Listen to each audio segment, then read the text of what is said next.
कहा है किसी ने, समय से बलवान इस दुनिया में कुछ भी नहीं है। और यह बात भी सच है कि आपके भाग्य में जो लिखा है वह होकर ही रहेगा, चाहे आप उसे लाख बदलने की कोशिश कर लें, आप उससे कितना भी बचने की कोशिश करें, लेकिन जो आपकी तकदीर में लिखा है वह एक दिन जरूर होगा।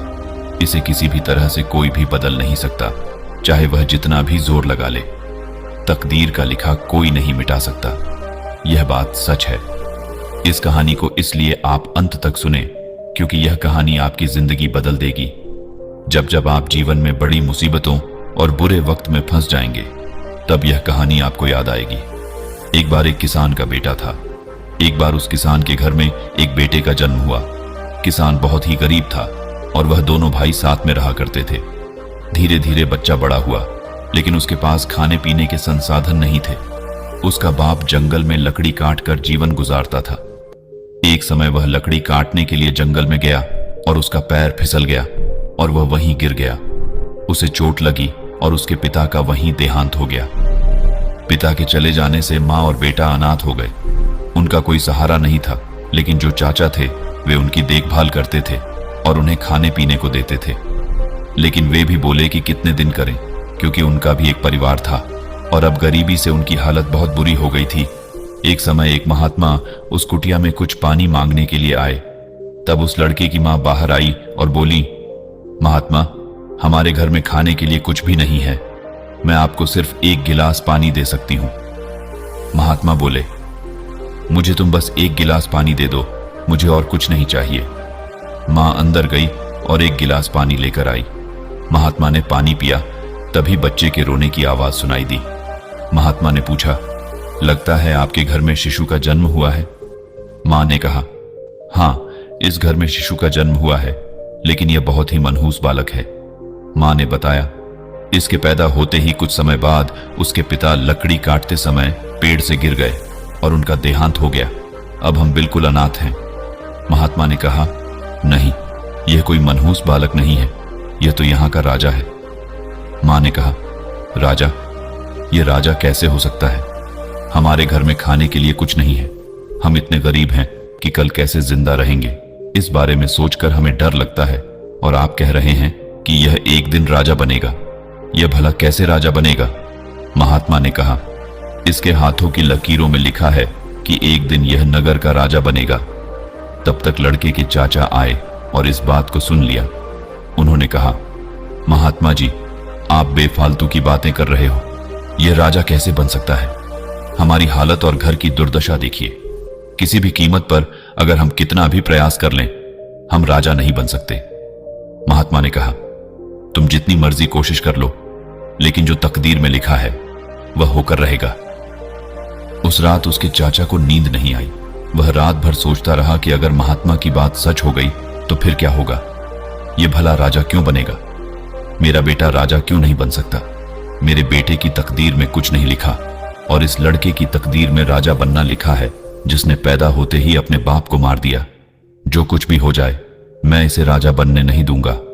उसने सोचा कि लड़के को मार देना चाहिए। साधु की बात सच होने से पहले यह काम करना होगा। इसीलिए उसने रात को कुटिया से बच्चे को चुराया और जंगल की तरफ चल दिया।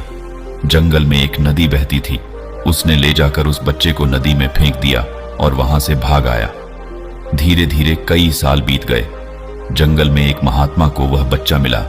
वह महात्मा बड़े ही तेजस्वी, तपस्वी और विद्वान थे। उन्होंने उस बच्चे को उठाया और उसका पालन पोषण किया, उसे शिक्षा दी और वह वहीं पला बढ़ा। धीरे धीरे समय बीतता गया और वह बहुत ही होनहार और सुंदर बालक बन गया। उसे हर चीज की ज्ञान थी। समय का खेल बदल गया। एक बार उस नगर का राजा जंगल में शिकार करने के लिए निकला। शिकार का पीछा करते करते वह रास्ता भटक गया। उसे रास्ता नहीं दिखाई दे रहा था कि घर कैसे जाए, क्योंकि जंगल बहुत ही घना और डरावना था। तभी उस पर एक शेरनी ने हमला कर दिया और वह लहूलुहान हो गया। उसके सैनिकों की टोली रास्ते में कहीं भटक गई थी और वह आगे चलने में सक्षम नहीं था। अब राजा को शेर मारने वाला ही था। तभी एक लड़के ने आकर उसकी जान बचाई और शेर को भगाया। राजा हैरान रह गया। उसने पूछा, तुम कौन हो? तुम्हारा नाम क्या है? लड़के ने कहा, मुझे मेरा नाम नहीं पता, लेकिन मैं अपने गुरुदेव के साथ रहता हूं। राजा ने पूछा, कहाँ हैं तुम्हारे गुरुदेव? मुझे उनसे मिलवाओ। लड़के ने कहा, आप पहले अपने घावों और जख्मों को भरिए, उसके बाद मैं गुरुदेव से आपकी बात करवाऊंगा। उसने राजा को संभालते हुए अपनी कुटिया में ले गया और गुरुदेव से मिलवाया। गुरुदेव ने सबसे पहले उनके जख्मों पर मरहम पट्टी लगाई और उनकी देखभाल की। धीरे धीरे 2-3 दिन बीत गए। उस लड़के ने राजा की खूब सेवा की और धीरे धीरे राजा ठीक हो गया। एक दिन राजा ने महात्मा से पूछा, मैं पहले भी जंगल में कई बार आया हूं, मैंने कुटिया भी कई बार देखी है, लेकिन यह लड़का कौन है? मैंने इसे पहले कभी नहीं देखा। महात्मा ने कहा, मुझे नहीं पता, लेकिन यह अनाथ बच्चा एक दिन मुझे इस तालाब में मिला था। उस दिन से मैं इसका पालन पोषण कर रहा हूं और इसे अपने संतान की तरह मानता हूं।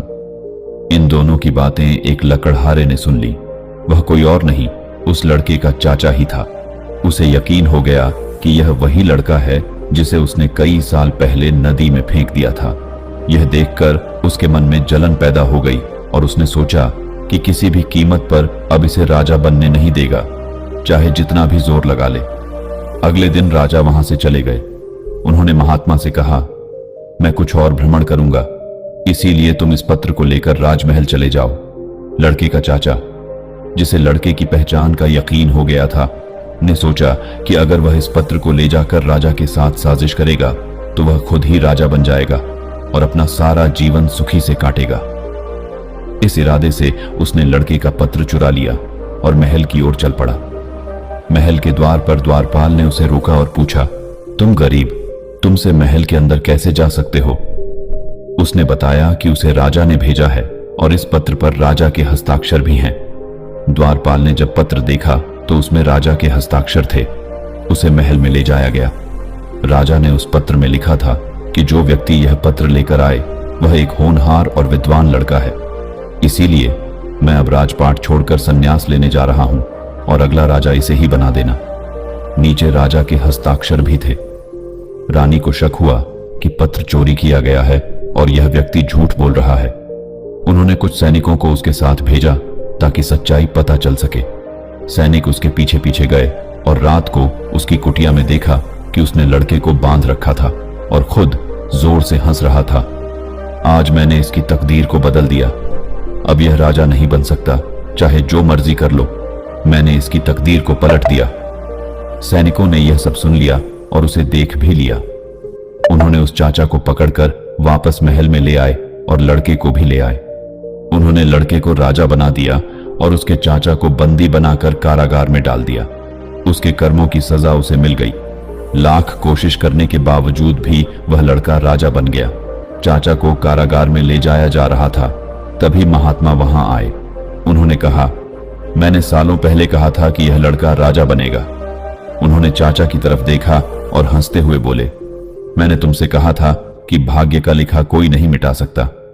तुम जितनी भी बड़ी कोशिश कर लो, तुम चाहकर भी इसे रोक नहीं सकते। तुमने इस लड़के को मारने की कोशिश की, उसे घर में बांध दिया और हर संभव प्रयास किया कि यह राजा ना बने। तुमने तो उसकी जान लेने की भी कोशिश की थी, लेकिन उसके बावजूद भी तुम कुछ नहीं कर सके। अंत में वही हुआ जो उसकी तकदीर में लिखा था। यह बात सच है। तुम्हें तुम्हारे कर्मों की सजा मिल गई और उसे उसका भाग्य मिला। बाकी अगर ये कहानी आपको अच्छी लगी हो तो इस वीडियो को लाइक करें और ऐसी और कहानी सुनने के लिए